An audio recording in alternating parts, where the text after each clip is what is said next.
โอ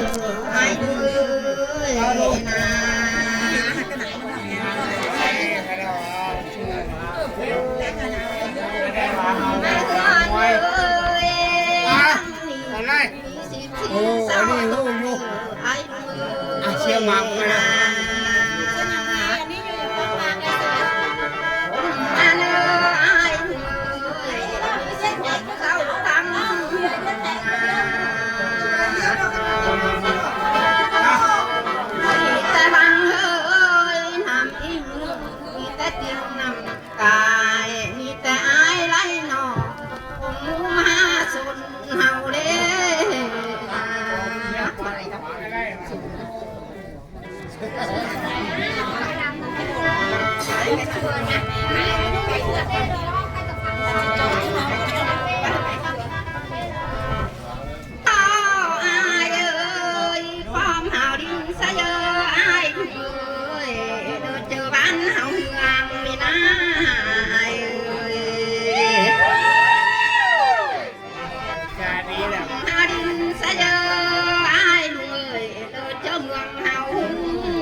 ทำยอม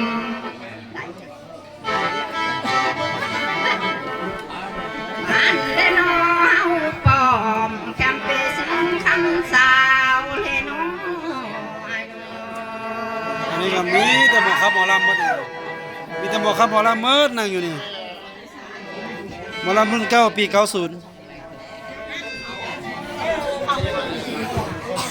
ก็ไปไม่เท่านี้กับหมอลำเนี่ยมาเท่า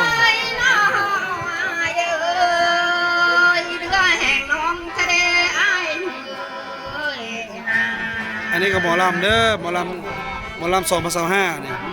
เป็นยาดองทิ้งเนื้อไอ้มาทิ้งยาดองทิ้งเดนอไอ้นา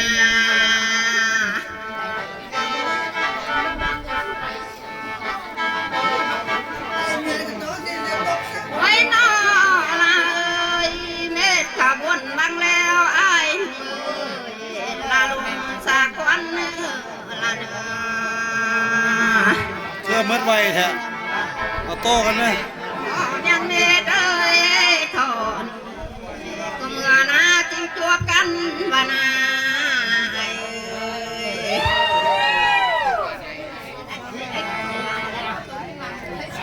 โอ้ยมันไหวง่ายมันเนี่ยโอ้แขนนี่ยอมเลยไหม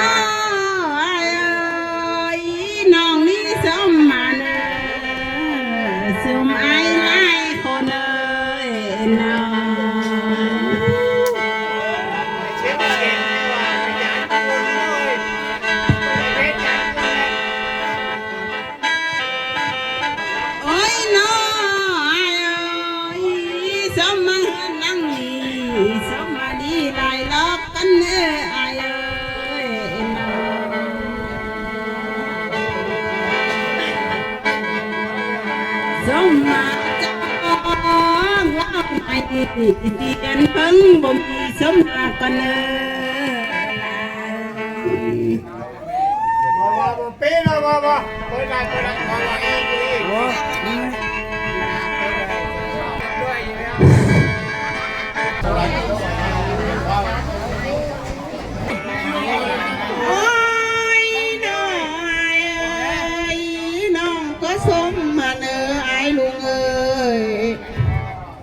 ชมมาผ่าตึกเก่าอย่ามัวเนื้อชมมาหัวนะมากวนเลยนางเลือกกินเหล้าสมมาเท่าแก่พรมผู้มูไร้กลเนื้อ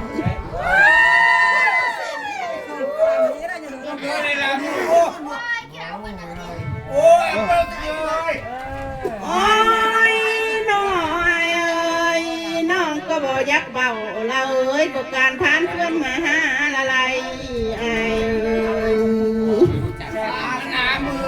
อยากจ้าละเอ้ย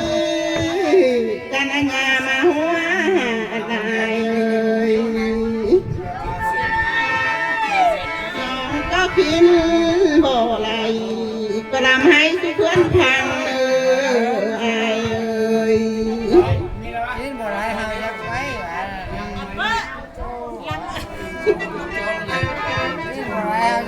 โอ้ยน้อยเอ้ยน้องก็โอ้ยควรให้เนอไอ้ลุงเอ้ยการเจ็บเยอะไรเนอการใช้เยอะมีเนอไอ้ลุงเอ้ยเธอมีต่อลีนะเฮ้ยมีต่ออาหารเงินทำไรเต่าก็เขาน้ำไหลมาได้ไอ้เอ้ย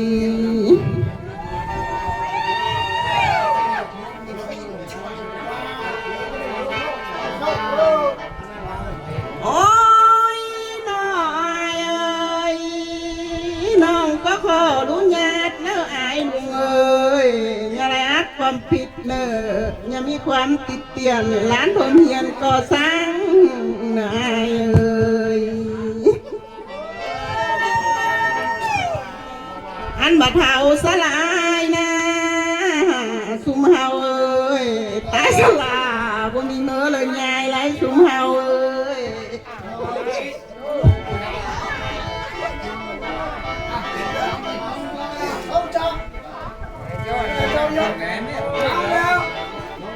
โอ้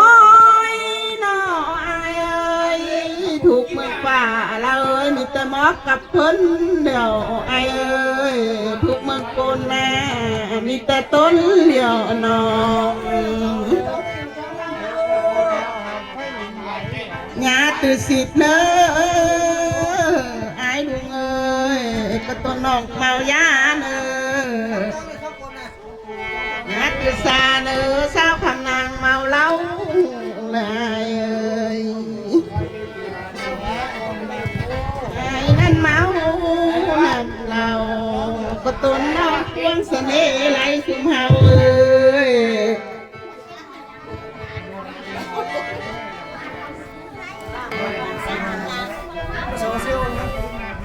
ลากวันเนอสุมเฮาเอ้ยปลาลูกออกจากน้องกวันเนอลากวันเนอปลาซองออกจากห่วยไอ้ไปชื่อหวังฟ้าบ่ลุงสิเคยไปได้หวังฟ้าไปบ่ลาก็ได้จะนาแปะโอ้ยน้อยเอ้ยน้องนี่เบาขุดถูกเลสุมเฮาเอ้ยก็เป็นนาอยากหัวเธอหน่อไอเอ้ยเบาเพื่อนผัวนะเพื่อนเมียเอ้ยเป็นนาอยากให้เบาเพื่อนจุ่มดอกใหม่ก็อยากวันเจอมาไรสุมเฮาเอ้ย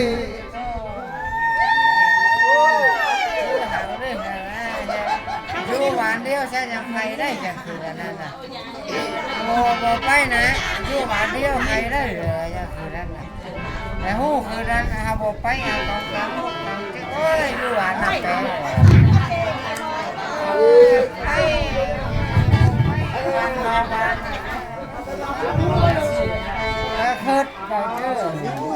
โอ้ยน้อยเนื้อแห่งน้องเลยมีเหือนมาลายอยู่เลยเอ้ยไปใส่คือบ่อยู่เฮือน มีคู่เอ้ยบ่ละตานเลยมีบ้านว่าไรเศร้าไรสุมเฮาเอ้ยเนื้อแห่งน้องนี่นะ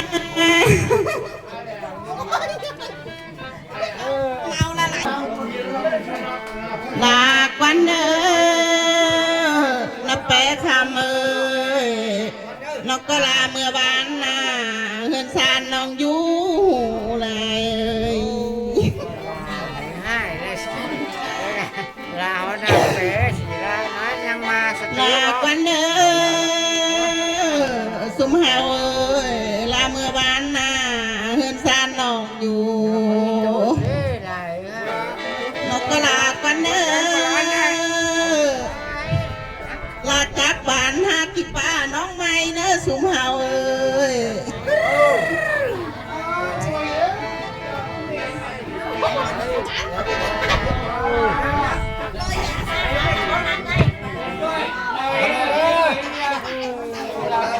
โอ้ยทำชุดทำมุก ผสมมานี่การคำละมนซื่นในงานพิธีทางศาสนาครอบดอกไม้ก็ได้สิ้นสุดลงนี้พบกันในคลิปหน้าเด้อทำสมเด้อบ๊ายบาย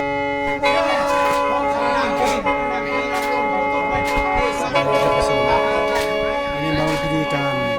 ที่ทางการศาสนาการครอบดอกไม้เดือน5ของเผ่าแถบอยู่ที่บ้านนาแปรวิธีการมัดแขนผูกแขนให้ลูกใหม่ลูกล่ำลูกใหม่เพราะว่ามัดแขนแล้วเนาะมีแต่ต่อไปนี้สิเป็นการเอาให้เอาเล่าให้เอาเล่าให้ขึ้นสู่สวรรค์สันฟ้าเอาขึ้นไปให้พี่เทวดาถูกแล้วเป็นนำพาโดยอาจารย์ใหญ่หมอใหญ่ซึ่งเรียนเนาะเขาเรียนเราให้ฟ้าได้บัดนี้เรียนได้ทำผสมกับเจกับตากันแล้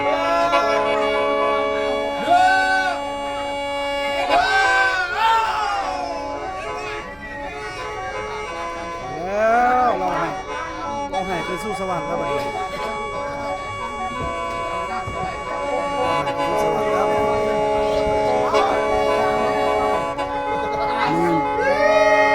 มีกรรมเนาะดึงเล่าให้แต่ว่าโจรเล่าให้ขึ้นสู่สวรรค์เอาไปให้เทวบุตรเทวดากินน้ำเอาไปสู้เทวดากินน้ำซะนี่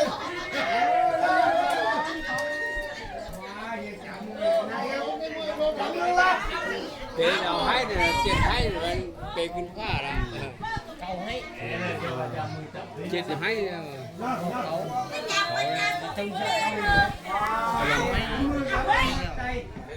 เอาเราให้ขึ้นสู่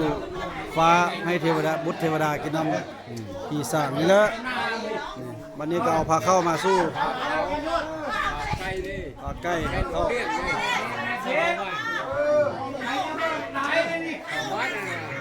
อันนี้พาหวานอันนี้พาใกล้อันนี้พาหวานแล้วบัดนี้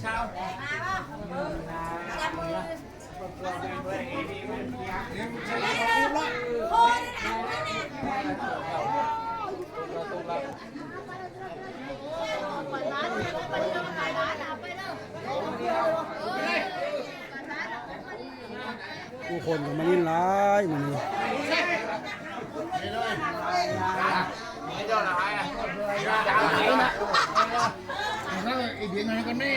ต่อไปจะมีการขับลำได้บัดนี้ต่อไปนี่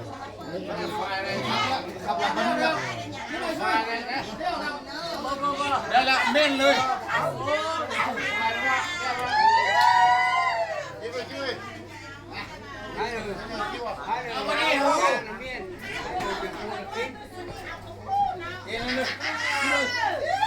อยากกินก็กินบ่กินเลยแล้วมือเม็ด เรียกว่าเป็นการสิ้นสุดพิธีทางการศาสนาของเผ่าแทน สีสูงลงไปแล้ว ในการครอบดอกไม้ครอบผีสางนางไม้อะไรเนาะครอบดอกไม้เดือน5 พบลงไม้ ครอบดอกไม้เนาะครอบดอก เป็น ไม้ เสขาน ครอบดอกไม้เบิ้งบรรเลงเสียงแคนบ้างดูบรรเลงเสียงแคนบรรเลงเสียงแคนบ้างดูเจ้าหั่นล่ะ เป้าอย่าง เป้าอย่างไรนะ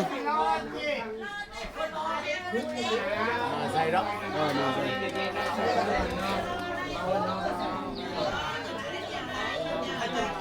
อยู่บ้านเจ้าละปีมีตัวนี้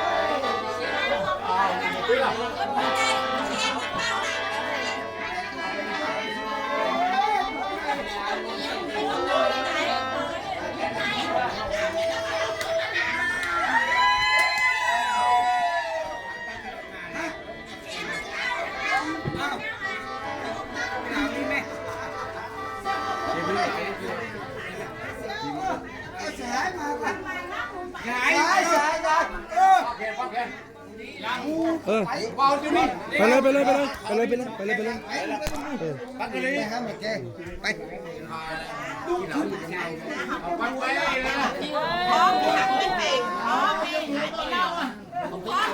สาพันได้ยิงบ้าน